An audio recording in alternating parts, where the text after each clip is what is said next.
So I just finished Saints Row 4, and it's not bad, but it's not nearly as good as I thought it was when I was 16.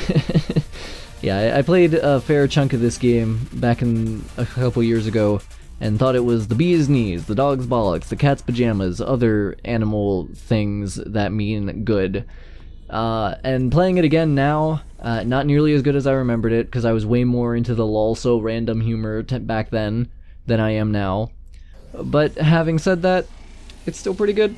It's still a fun game. I still had a good time, despite the fact that it made a very bad first impression on me when I came back to it, because it opens up with this segment called Zero Saints 30, which is a transparent satire slash parody slash thing of fucking shitty third-person shooters of the military variety. You know, you go through and you shoot a bunch of Muslim terrorist types who are all very stereotypical, and there's explosions going off all over the place, and then you fight a fucking comical redneck dude who's trying to nuke America, and then you climb on a fucking nuke and rip it to pieces and blow it up in the sky so that it doesn't hit the White House. And the problem is that even though this is all like very goofy and whatnot, most of the segment just is not fun to play through because it plays like a shitty third-person shooter. You know, it's not great if you just make something shitty and go, ha, this is shitty, just like that other shitty thing which is currently a popular trend in the video games industry. Isn't that funny?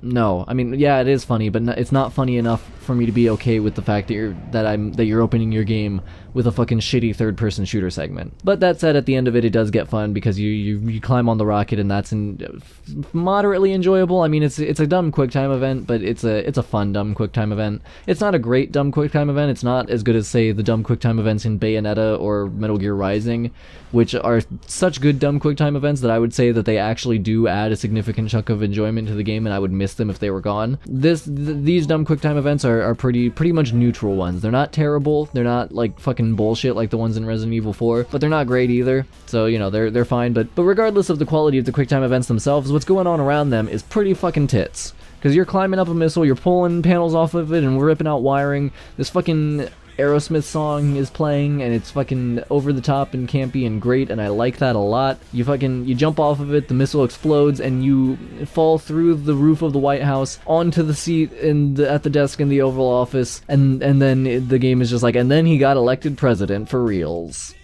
And then you're president. Why not? So, you know, there's some charm here. There's some cool, fun ideas. Sometimes the ideas aren't the greatest, as is the case with the first part of that mission, but then you get to the end of that mission and things are fucking sick and fun and good and funny, and I like it.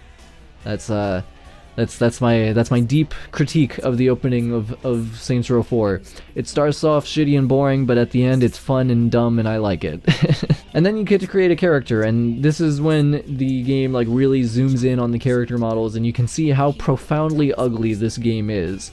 This game has a pretty fucking shit engine. There's very poor use of specularity on the character models to the point where the hair and the skin look like they're made out of the same substance.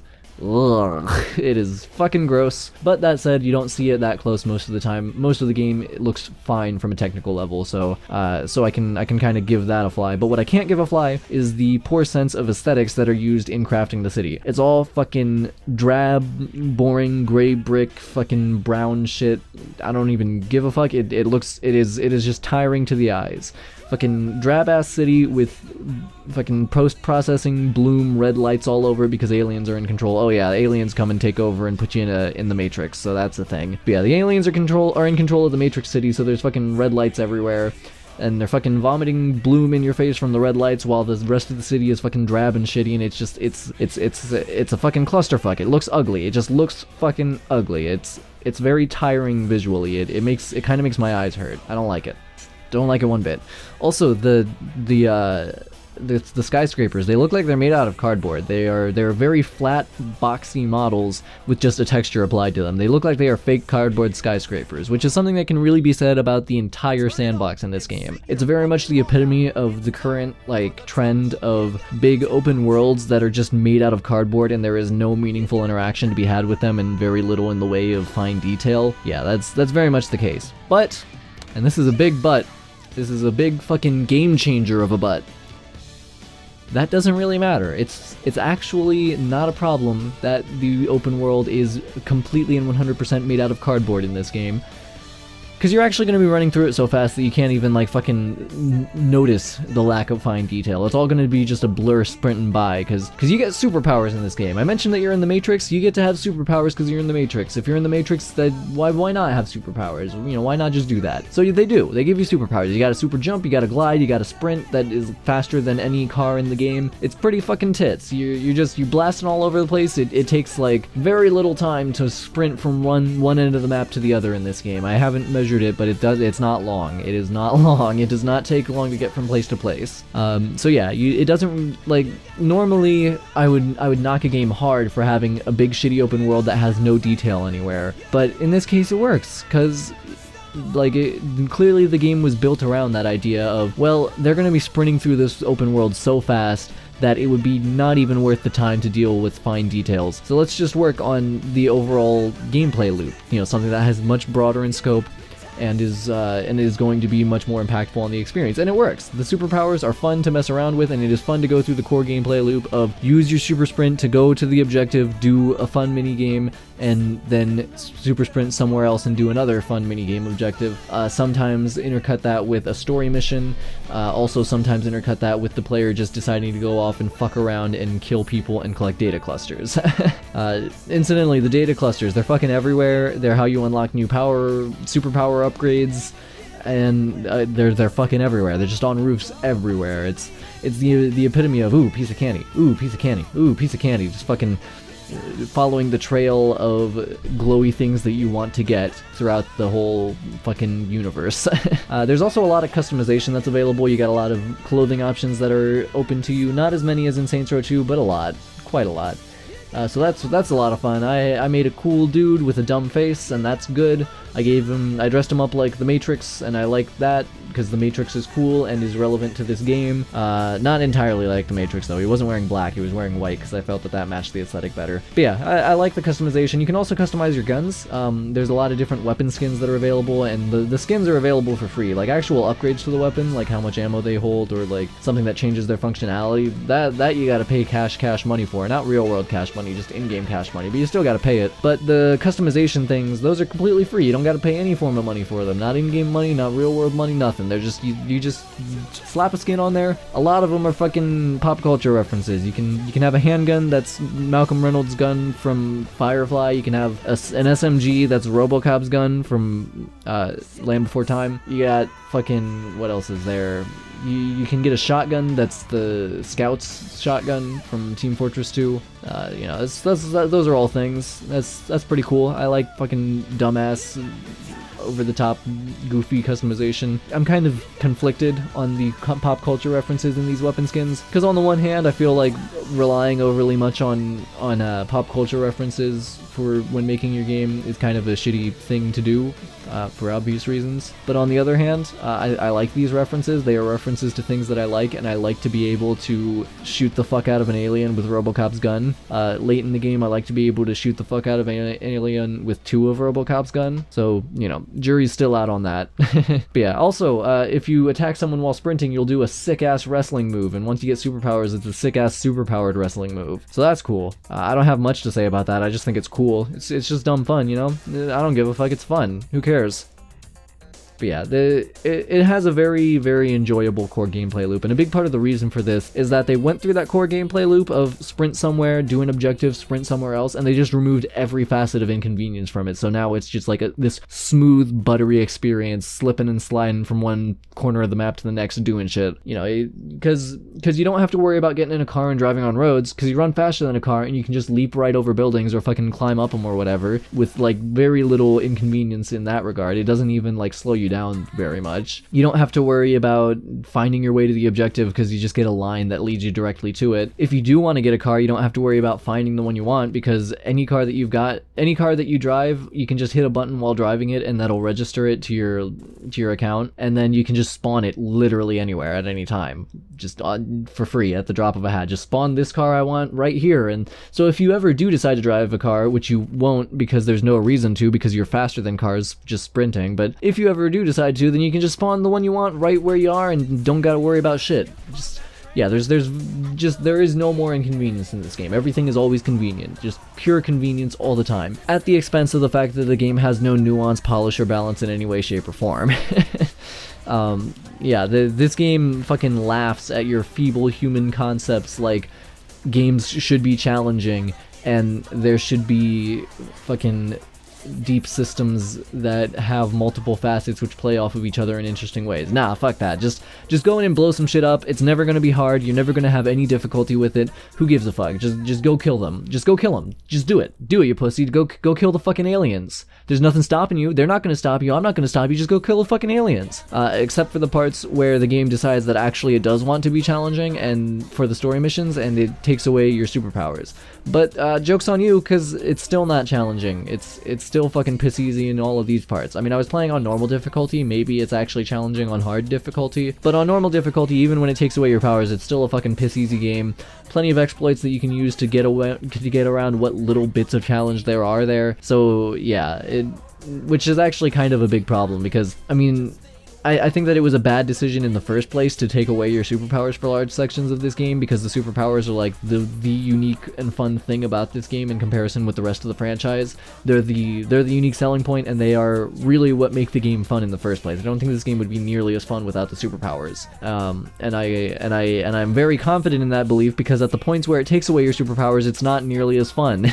Yeah, this Saints Row 4 kind of fucking sucks when you don't have superpowers. They're kind of the glue that hold everything else together, and you take that away and it just falls apart into fucking monotonous shooting with bullet sponge enemies and never having to worry about taking damage, because you can just squat behind cover and not shoot through it, but basically shoot through it, because as long as you put your reticle in a place where it is not pointing at whatever you're hiding behind, you don't have to worry about it. So yeah, you can be like completely shrouded in cover and not have to worry about taking any hits and just massacre everything. And you know, yes, that is cheesing, and all I can say is that if anyone at Volition has a problem with the fact that I cheese the fuck out of their fucking firefights, how about you just make firefights that aren't so easy to cheese, and then I won't cheese them, because it won't be the easiest way to get through. But yeah, so it's a fucking piss easy game, even when it takes away the superpowers. So that's a double problem there, where it was dumb to take away the superpowers in the first place, because the game just isn't fun without them, and then it didn't even achieve the whole reason that they took away the superpowers was so that it would actually be difficult for once. But it's still not difficult, so nothing was achieved other than just making large sections of the game not fun, and that's fucking shitty and dumb, and I don't like it. But yeah, it is a very ungraceful game. It really just throws a lot of shit at the wall and sees what sticks, and a lot of it does stick. There's a lot that I really do enjoy in this game. There's a lot that I think is a lot of fun. I did generally have a good time playing this game, but then it's got a lot of fucking problems. It's got the fact that there's absolutely no such thing as balance at any point in the game, as mentioned before. A lot of the story missions are fucking just shitty and boring, not only because you lose your superpowers, although don't get me wrong, that is a large part of why they're shitty and boring. But aside from that, they're also just shitty and boring just because they're not very interesting scenarios, and they're heavily scripted rather than allowing you to be more freeform with it, and it feels like you're just running through an obstacle course while some flashy lights play, and it's just not great. A lot of the side missions, which are necessary in order to get like different power-up items and whatnot, are also not great. They're not as bad as the story missions. The story missions are really the low point of this game, but the side missions are all just, every single side mission is just go to here, do a mini game, go to another place, do a mini game, go to another place, do a mini game, talk to person, repeat 3 times. Fucking monotonous, not great, especially since not all of the mini games are great. Some of the mini games are really good. I like Blazin', which is the sprint race mini game where you follow a trail of green things and hit checkpoints and try to be as fast as you can. That's pretty fun. But then there's another running mini game that's like a temple run thing, and it's a shitty version of temple run that's buggy and fucking blows dick. And I hate it, and I hate having to fucking play it in order to finish these goddamn side quests and get the gun I want. Like, just let me have another way of getting that gun, one that doesn't require me to play the shitty minigame that I hate. But then all of the loyalty missions are really good, which are these like special missions where once you get a crew member, you can like go and do a special mission with them that like gives them more characterization and powers them up, and improves your bond with them, and each one of those is actually really good for the most part. I think there was, I didn't like Johnny Gats because it was just like a pretty shitty like arena battle thing that wasn't particularly great, but the rest of them are all really good and have like actually good bits of writing in them and are creative and cool. So I kind of wish that same level of quality was applied to the story, because it's cool to have some side quests that are really good, but why not make the required main quest really good as well?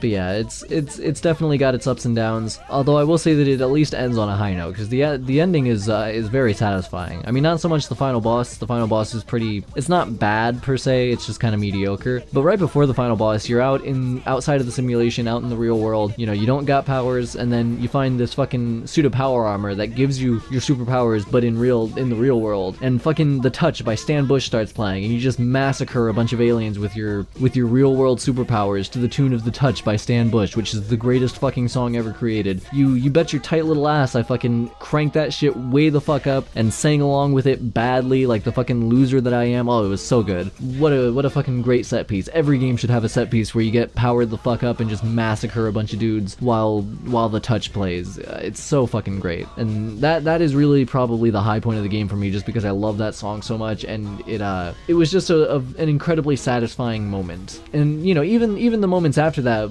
fighting the final battle against Zinyak, they weren't bad. I mean, the final boss is not great, but it's not bad either. It's a fine final boss, and once you've beaten him, there's a lot of satisfaction to it, where you fucking suplex the fuck out of him, destroy him, rip his head off, bring his spine along with it, fucking take over his entire alien empire, get his time machine, and then you and all your buddies go and have a fucking big old dance party, which that only happens if you did all the loyalty missions, but I did. So it was a big old dance party, which is cool and fun and good. And yeah, the game left a very good final impression on me, which is good, because this is a last impressions podcast, referencing the title. But yeah, it leaves a good last impression, and it has a lot of good moments in the middle that really keep you going through it. It's also got a lot of imperfections, a lot of flaws. It is a very what's the word I'm looking for? It's